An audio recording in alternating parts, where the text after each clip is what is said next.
Hey everyone, my name is Brian, and welcome back to my LEGO investing channel, Brick Dynasty. I've been investing in LEGO sets since about 2011. I took a few years off in between, but I've been back seriously investing for the past 2.5 years.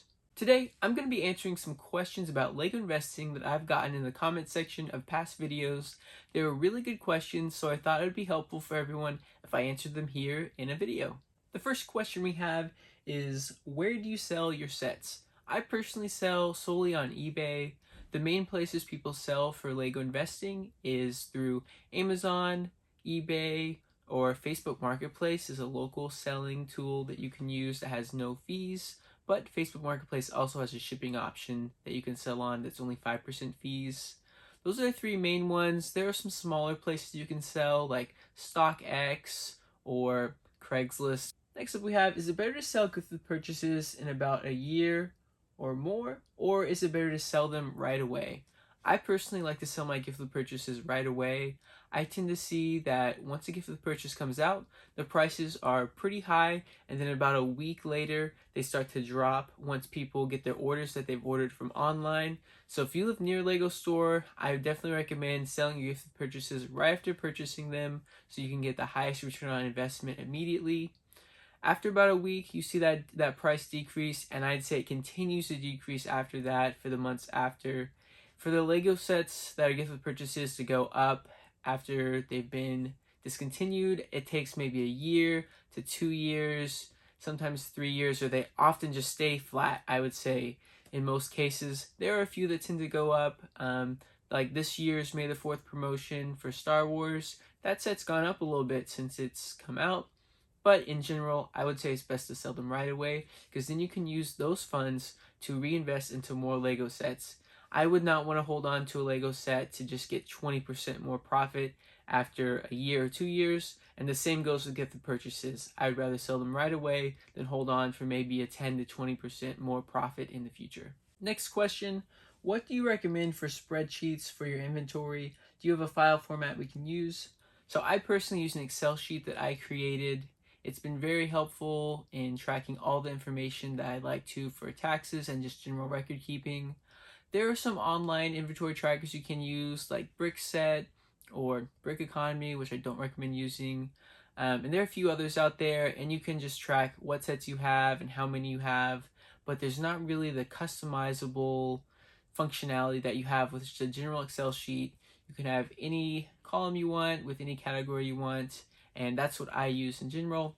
And I will be starting a Patreon group next month, and in that, one of the perks will be my Excel sheet that I use personally. I'll be letting everyone take a look at that if they want to use it. How do you go about getting more quantity than the quantity limits on LEGO store exclusives? Do you make regular trips to physical LEGO stores? So for this question, there's really two ways that you can get more than the online quantity limit on lego.com. The first one is the most obvious, is going into LEGO stores regularly and often, but not everyone is able to do that.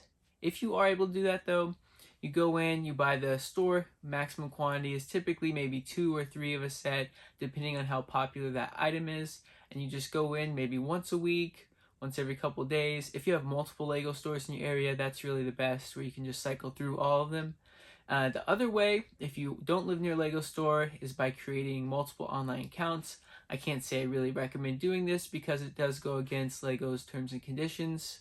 But if you want to do that, you would have to have all new information, new credit card, new address, new billing address, new everything, so that LEGO doesn't associate it with your account. So if you have some friends that live near in the area, you can ask them to create an account and they can order sets for you and you pay them back.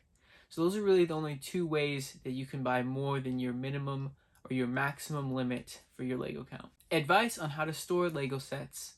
So I personally live in a hot and humid climate, so storing sets anywhere but a climate controlled environment will not work for me.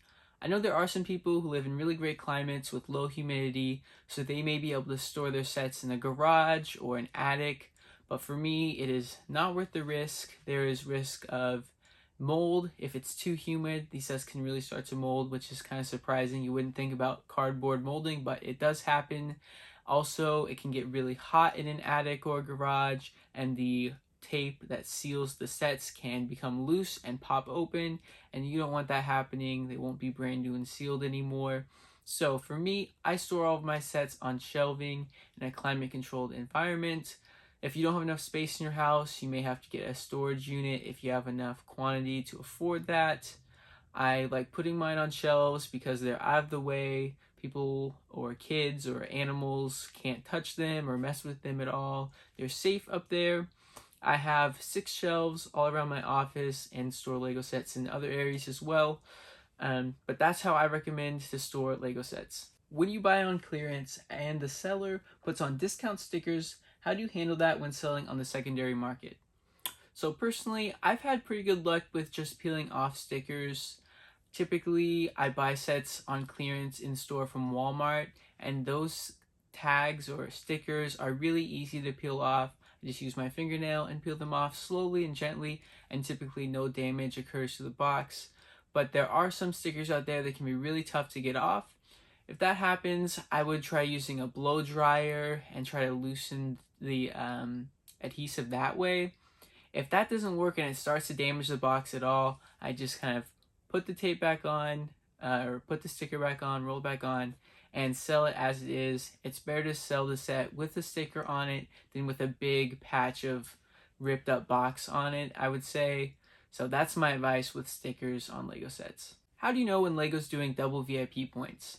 For my older investors out there, Lego used to put out their own store calendar each month that would announce when they're doing things like double VIP points and gift the purchases, but Lego's done away with that, and now we have to rely on Lego leak YouTubers and people who post on subreddits and things like that. So Brick Clicker is one of the most popular YouTubers that announces these types of things. You could also check the Lego subreddit or the Lego leak subreddit and find out that way. There are always people that have sources that announce when these things are happening. I will be actually making a list of all the important Lego dates that are upcoming as part of a Patreon perk when I start my Patreon next month. It's going to have a lot of useful information when stores are going to have big sales, double VIP points, gift with purchase dates, any sort of relevant information you need to know as a Lego investor will be on that calendar so that you don't have to go and check out all these different sources to find out when these dates are. What's the app you use to find stores that are having sales? So this is from my video where I talked about some Walmart in-store clearance. I use an app called BrickSeek to find out what sets are on sale at different Lego stores in store.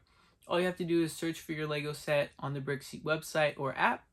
It'll come up. You can search by Walmart, Target, Kohl's, any major retailer, and you put in your zip code, and it shows you the closest stores around you.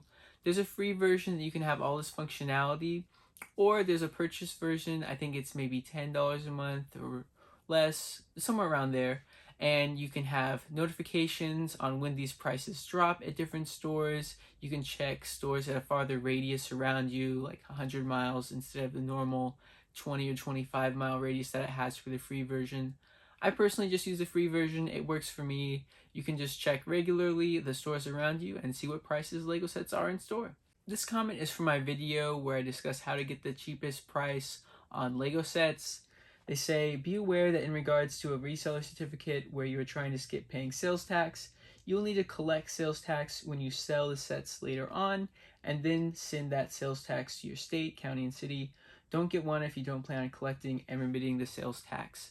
So this is a good tip and reminder for people who have a reseller certificate where you don't have to pay sales tax when purchasing Lego sets, that when you're selling on a third-party platform like Facebook Marketplace or another place that doesn't actually collect the sales tax, you'll need to track that yourself and report it in taxes and things like that. But places like eBay, Amazon, or any other major online retailer, third-party platform, they will do all that work for you. But just as a reminder, if you're doing local sales, that you will need to track all of those taxes. The next comment we have is, no one knows for sure what sets are retiring unless in the past few weeks Lego announced it. So there are actually some projected retirement lists. I actually made a video on this recently.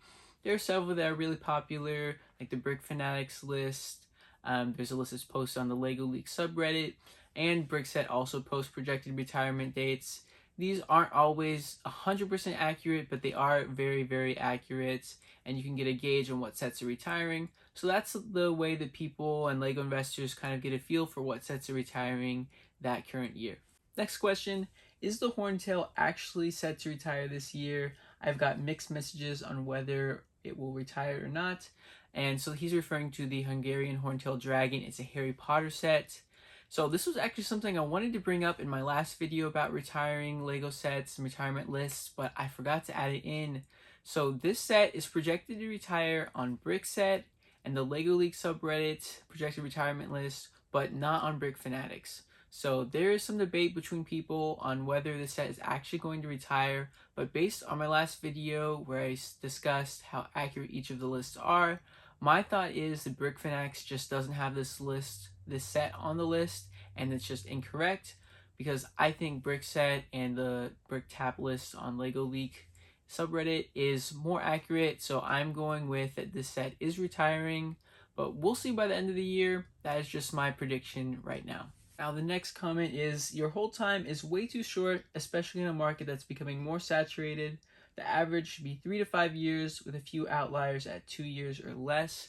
So I've gotten several comments of this vein saying that I sell Lego sets way too early, but I really disagree with this. I think there are many strategies for Lego investing, and no one has just the right way. There are people that buy sets to flip right away after a short hold time of like less than 30 days. There are people like me who try to sell within a year to a year and a half. And then there are long-term investors like this person who try to hold sets maybe 3 to 5 years or even longer at times. I personally just try to buy sets at a deep enough discount, because that's really the whole thing with Lego investing. If you have the cheaper buyer price, you can sell it for less and you can sell it earlier, because you don't have to wait for the price to rise as much in retirement. So this person's thinking, the economy is going to go down in the future and people aren't going to be buying Lego sets as much in the aftermarket. But if you're able to buy these sets at like 40 to 50% off, then you don't really have to wait for it to go up that much in the aftermarket. So it's just a different style. I don't have any issue with anyone else's style for investing, but this is just how I personally do it, and it's worked out great for me. And here's our last comment. It is my understanding that the Daffodils is only getting a package rebrand, not really retiring. They want to make it more consistent with the other creative flower sets, and it likely won't be an 18 plus set after the rebrand, which is weird because they say nothing will change except for the look of the packaging. So this comment was on my video where I went over the Lego store exclusive sets that are retiring this year. So on the Lego League subreddit's retirement list and on Brickset, they were saying that the Daffodils set is going to retire this year. It's not listed on Brick Fanatics, but right after I posted that video, Brick Clicker made a video in where he said that the Daffodils set is retiring because it's currently branded as a Botanicals collection set, but they're going to rebrand it as a creator looking set like the other small flower sets out there, like the roses, tulips, sunflowers, sets like that. So just wanted to put that out there and make people aware that the Daffodils set is going to be staying around. The only small flower set that's retiring this year is the tulips. And that's about it. If you have any other questions about Lego investing, I would love to answer them, so definitely comment them down below. I would really appreciate it if you'd like this video. It helps out my channel a ton. If you want to see more Lego investing content like this, please subscribe to my channel. I release videos on Mondays and Thursdays. So that is about it. Thanks everyone. I'll see you in the next video.